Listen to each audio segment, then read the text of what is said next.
ஐயா உங்க கோட்டு பெட்டியில வச்சுட்டேன். அங்க குளிர் அதிகம்னு சொல்றாங்க. அம்மாவுக்கு என்ன பண்ணுவீங்க? சால்வேர்கள் அப்போதும் போ. நேரமாச்சு. அப்புறம் அந்த ஊறுகாய் பாட்டில் எடுத்து பத்திரமா வச்சுக்கிட்டியா? நீ சாப்பிட மாட்டியே? உங்களுக்கு வேணும்னா நேரடியா கேளுங்களேன். என் பேர்ல ஏன் சாக்கு சொல்றீங்க? வந்துட்டியா? ட்ரெயின் எத்தனை மணிக்கு?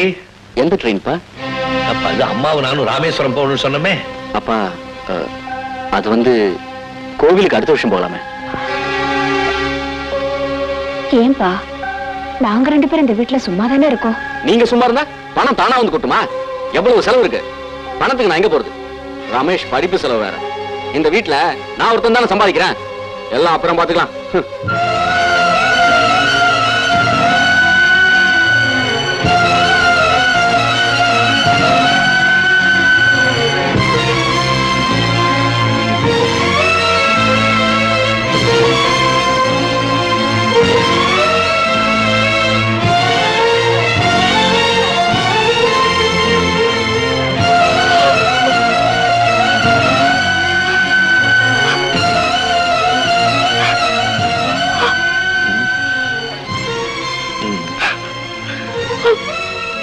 அவன் சொன்னதுல என்ன தப்பு? அவங்கிட்ட பணம் இருக்கா இல்லையான்னு தெரிஞ்சுக்காம நாம பயணப்பட்டது நம்ம தப்பு தானே?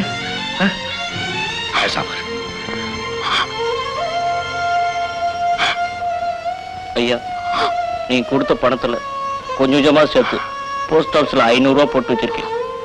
சாமி பிரார்த்தனையை தள்ளி போடக்கூடாது. நான் எடுத்துட்டு வந்து கொடுக்குறேன். நீங்களும் அம்மாவும் ராமேஸ்வரத்துக்கு போயிட்டு வந்துருங்க.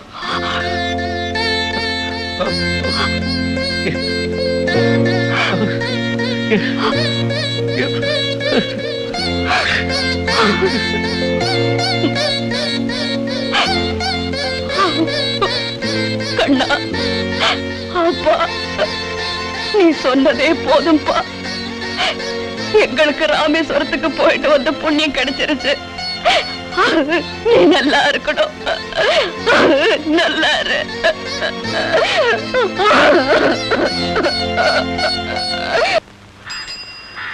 அண்ணா 2 பாக்கெட் சிகரெட் கொடு. இதோட கணக்கு என்ன ஆயிருக்கு? 62 ரூபாய் இருக்கணுமே.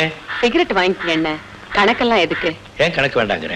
அது வேண்டாம். சும்மா சொல்லு. அப்பாவுக்கு இனிமே சிகரெட் கொடுக்க கூடாது. அப்படி கொடுத்தா பணத்தை அவர்த்தியே வாங்கிக்க அப்படின்னு பாஸ்கர் தம்பி சொல்லிடுச்சு.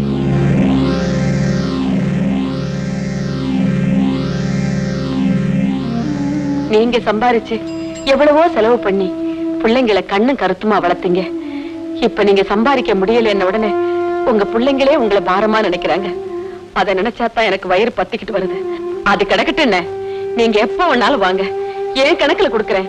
என்ன வேணாலும் வாங்கிட்டு போங்க. வேண்டாம் கண்ணாத்தா. என் பையன் பணத்துக்காக அப்படி சொல்லியிருக்க மாட்டான். அப்பாவுக்கு வயசாச்சே, சிகரெட் பிடிச்சா உடம்புக்கு ஏதாவது வந்துருமோங்கிற அக்கறையில அப்படி சொல்லியிருக்கான். அவ்வளவு பிரியம் அவனுக்கு என் மேல. எனக்கு கொண்டு வேண்டாம்.